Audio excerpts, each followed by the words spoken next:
এই চ্যানেল কোনো বিরোধিতা, ক্ষতিকর বা অবৈধ কার্যকলাপকে সমর্থন করে না।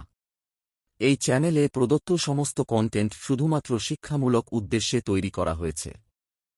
आज अगर देश का प्रधानमंत्री पढ़ा लिखा होता, मैंने उनके वीडियो देखे हैं, एक वीडियो वो बड़े गर्व के साथ कहते हैं मैं पढ़ा लिखा नहीं हूं।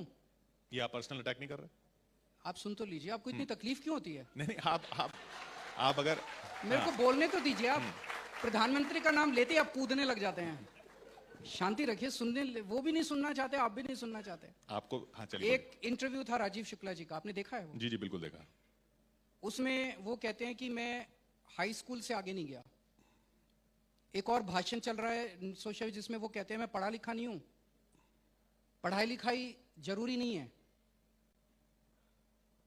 अगर किसी देश का प्रधानमंत्री ये विचार रखता है कि पढ़ाई लिखाई विकास के लिए जरूरी नहीं है, वो देश कैसे तरक्की कर सकता है? ऐसा विचार उन्होंने रखा नहीं। सुन लीजिए, नहीं, ऐसा विचार नहीं। देखिए अगर आप ऐसी बात कर रहे हैं तो ऐसा मेरे को बात पूरी तो करने दीजिए। आप जो बोल रहे हैं कि पढ़ाई लिखाई जरूरी नहीं है, वीडियो चला दीजिए। ऐसा विचार तो उन्होंने कभी नहीं रखा। वीडियो कि चला पढ़ाई लिखाई दीजिए, जरूरी नहीं है। वीडियो चला दीजिए। आप एक मिनट, मेरे को बात पूरी नहीं करने दे रहे, मुझे इसमें तकलीफ है। अच्छा चलिए। आप उनकी वकालत कर रहे हैं, पूरा देश देखता है कि आज मीडिया कैसे वकालत कर रहा है। नहीं, मैं वकालत नहीं कर रहा। आप मुझे बुला के मुझे ही बोलने का मौका नहीं देते, ये भी तकलीफ है मुझे। ये भी देश देख रहा है कि पूरा मौका दिया आपको। बुलाया करना, वो तो चाहते ही हैं कि आप ना बुलाया करें मुझे। ये भी पूरा देश देख रहा है कि पूरा मौका दिया। मैं जानता हूं कि आपको डांट पड़ेगी आज उनसे, कस के डांट पड़ेगी। उसी की अभी आप सफाई तैयार कर रहे हैं कि देखो मैंने उसको बोलने नहीं दिया जी, बीच में टोक दिया। मैं देखिए आप मेरे को बोलने दीजिए, बिल्कुल उसके बाद बोल लीजिएगा। जो मैं बोल रहा हूँ पेन दे दो भाई इनको, ये लिख लेंगे जो भी इनको काटना। बोलिए। पेन ले लो आप बोलिए। आप मेरे को बीच में, आप जब पूछ रहे थे मैंने काटा आपको। नहीं, लेकिन तो आपने मेरा इंटरव्यू ले रहे हो आप। बोलिए। मेरा इंटरव्यू ले रहे हो तो मेरे को बोलने दोगे कि नहीं बोलने दोगे? मैं आपको पूरा, अगर आपने मेरे को बुलाया है तो आप मेरे को बुलाया है तो मेरे को बोलने तो दो। मेरा फ्लो क्यों तोड़ रहे हो? अच्छा चलिए, आप लिख लीजिए, मेरे को बाद में बोल दीजिएगा कि अरविंद जी आपने ये जो बोला ये ठीक नहीं था। ठीक है चलिए। आप बीच में इस तरह से आर्ग्यू कर रहे हैं, ये आपका, चलिए बोलिए। ये दिखाता है कि कहीं ना कहीं दिल में कमजोरी है। अच्छा चलिए, आप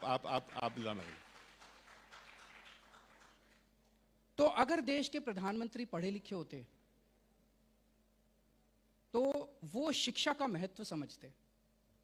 मनीष सिसोदिया जैसा शख्स 75 साल बाद, आजादी के 75 साल बाद इस देश में ऐसा शख्स आया जिसने देश के सरकारी स्कूलों का कायाकल्प कर दिया। कोई नहीं कर पाया। मैं ये नहीं कहना चाहता, किसी की इंटेंशन पे दोष नहीं उठाना चाहता। पहले जितनी पार्टियां थी हो सकता है करना चाहती हूं, कर नहीं पाई हूं। पहली बार एक ऐसा शख्स आया जिसने देश के करोड़ों, दिल्ली में करके दिखाया, जिसने पूरे देश के करोड़ों गरीबों को उम्मीद दी कि उनके बच्चों को भी अच्छी शिक्षा मिल सकती है। नहीं तो अच्छी शिक्षा का मतलब था पैसे हैं तो डीपीएस में भेजो, फलाने में भेजो, फलाने में भेजो, पैसे नहीं है तो सरकारी स्कूल में भेजो। ऐसे शख्स को उन्होंने पकड़ के जेल में डाल दिया। कोई भी पढ़ा लिखा प्रधानमंत्री मनीष सिसोदिया जैसे शख्स को जेल में नहीं डाल सकता।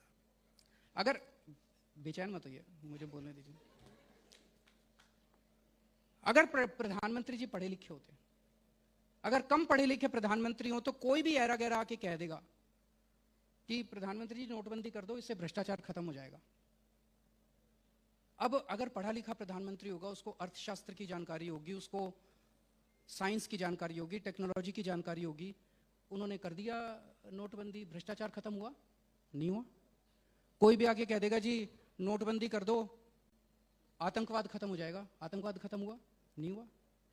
एक और मैंने उनका वो सुना था, उसके अंदर वो कह रहे थे कि नाली के अंदर से जो गैस निकलती है उसे चाय बन सकती है। अब ये, इससे देश की इज्जत आगे नहीं बढ़ती।